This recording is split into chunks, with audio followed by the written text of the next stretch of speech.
નમસ્કાર દોસ્તો, શાંતિશ્રમ ન્યૂઝમાં આપનું સ્વાગત છે। સાંતલપુરના મામલતદાર ડીડી પંડ્યાએ વિડીયો અને સુસાઇડ નોટ લખી ગત રાત્રે 3 થી 4 વાગ્યાના આસપાસ પોતાના ગામ થરાદના વજેગઢમાં ઝેરી દવા ગટગટાવી લીધી છે। હાલ તેઓ પાલનપુર સારવાર હેઠળ છે। ધમકી અને બ્લેકમેલિંગથી કંટાળી તેઓએ આ પગલું ભર્યું છે। આ મામલે થરાદ પોલીસને બનાવની જાણ થતાં થરાદ મામલતદાર સહિત પોલીસ ઘટના સ્થળે પહોંચી આગળની કાર્યવાહી હાથ ધરી છે। વાવથરા જિલ્લા સરહદી વિસ્તારોમાં આમ આદમી પાર્ટી ફરી સક્રિય બની છે। પાર્ટીના કાર્યકરોએ ગ્રામ્ય વિસ્તારમાં ખાટલા બેઠક શરૂ કરી છે।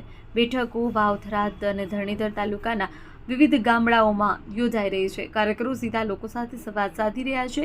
લાંબા સમયથી નિષ્ક્રિય રહ્યા બાદ આમ આદમી પાર્ટીના કાર્યકરો હવે ગામડે ગામડે જઈ પાર્ટીને મજબૂત કરવા આગામી ચૂંટણીઓમાં જીતાડવા માટે પ્રયાસો કરી રહ્યા છે।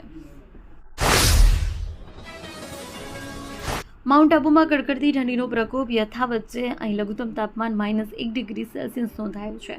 ગઈકાલે શહેરનું લઘુત્તમ તાપમાન -4 ડિગ્રી હતું। તાપમાનમાં સતત ઘટાડો જોવા મળી રહ્યો છે। તીવ્ર ઠંડીને કારણે સર્વત્ર ઝાકળના ટીપા બરફમાં ફેરવાઈ ગયા છે।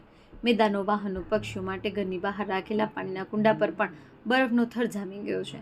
આ કડકડતી ઠંડીને કારણે સામાન્ય જનજીવન પ્રભાવિત થયું છે। જોકે સપ્તાહના અંતે પ્રવાસીઓનો સારો ધસારો જોવા મળ્યો છે।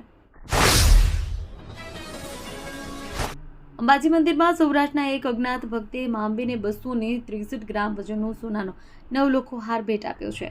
આ હારની અંદાજિત કિંમત ₹33,13,000 રાખવામાં આવી છે। ભક્તે પોતાની ઓળખ ગુપ્ત રાખી છે અને હાર અવનવી ડિઝાઇન ધરાવે છે। માતાજીના ચરણોમાં અર્પણ કરાયેલો આ 9 લાખનો હાર તેની કલાત્મકતા માટે પણ ધ્યાન ખેંચી રહ્યો છે। Simco Sunlight Paints, Simco Sunlight Paints કવિન સાફ્ટર મશીનથી કલર બનાવનાર નવીન ઘરને સુશોભિત કરવા એકવાર અવશ્ય મુલાકાત લો। Simco Sunlight Paints, Simco Sunlight Paints. Banaskantha Kankrej તાલુકાના શિહોરી દિયોદર હાઈવે પર આવેલા કુંવરબા બસ સ્ટેશન પાસે એક માર્ગ અકસ્માત થયો। દિયોદર તરફથી શિહોરી જઈ રહેલી ઇકો કાર અને શિહોરી તરફથી આવતી વેગનાર કાર વચ્ચે ટક્કર થઈ। અકસ્માત બાદ ઇકો કાર બસ સ્ટેશનમાં ઘૂસી ગઈ હતી। પાવર તાલુકાના રૂની ગામે આવેલા આજણા કેળવણી મંડળ સંકુલ ખાતે વિશ્વ આજણા ધામને લઈને એક મહત્વપૂર્ણ બેઠક યોજાઈ હતી। ગાંધીનગરમાં નિર્માણાધીન આ ધામના ભવિષ્યમાં આયોજનો અંગે ચર્ચા માટે બેઠકનું આયોજન કરાયું હતું। બેઠકમાં 64 આજણા ગોળના ચૌધરી સમાજના આગેવાનો અને યુવાનો મોટી સંખ્યામાં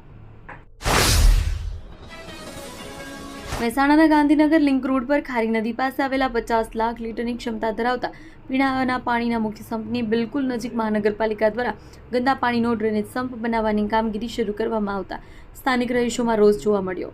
પ્રોજેક્ટના વિરોધમાં આજે મોટી સંખ્યામાં અસરગ્રસ્ત સોસાયટીના નાગરિકો મહાનગરપાલિકાની કચેરી દોડી આવ્યા અને તંત્ર સામે ઉગ્ર વિરોધ પ્રદર્શન કર્યું।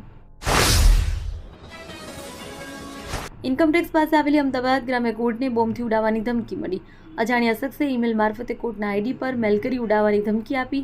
ધમકી મળ્યા કોર્ટની કામગીરી સ્થગિત કરવામાં આવી અને આ ઈમેલ મળતા પોલીસને જાણ કરવામાં આવી। ત્યારબાદ નવરંગપુરા પોલીસે બોમ્બ સ્ક્વોડ અને ડોગ સ્ક્વોડ સાથે કોર્ટમાં તપાસ શરૂ કરી।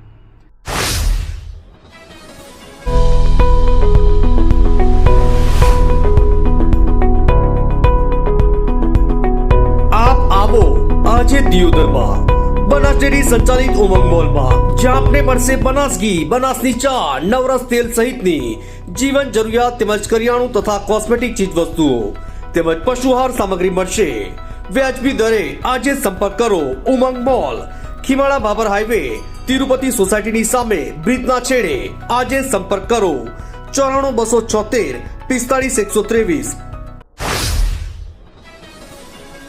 બગદાણામાં નવનીત બાલદિયા નામના કોળી યુવક પર 8 શખ્સોએ તારીખ 29 ડિસેમ્બર 2025ના રાત્રિના કરાયેલ હુમલામાં ઘેરા પડઘા પડ્યા છે। નવનીત બાલદિયાએ પોતાના પર હુમલો પાછળ લોક સાહિત્યકાર માયાભાઈ આહિરના પુત્ર જયરાજ આહિરનું ષડયંત્ર હોવાનો આક્ષેપ કર્યો। સાથે જ પોલીસની કામગીરી પર સવાલ થયા। જોકે આ મામલે તપાસ કરવા એસઆઈટીની રચના કરવામાં આવી। ખેડા જિલ્લાના કપડવંજથી શરૂ થયેલી કોંગ્રેસની બીજા તબક્કાની જનોકા આક્રોશ યાત્રા આજે દાહોદ દેવગઢ બારિયા ખાતે પહોંચી. દેવગઢ બારિયાના ટાવર ખાતે યોજાયેલી સભામાં કોંગ્રેસ પ્રદેશ પ્રમુખ અમિત ચાવડા તેમજ વિરોધ પક્ષના નેતા તુષાર ચૌધરીએ ભ્રષ્ટાચાર તેમજ દારૂ ડ્રગ્સના મુદ્દે સરકાર પર પ્રહાર કર્યા.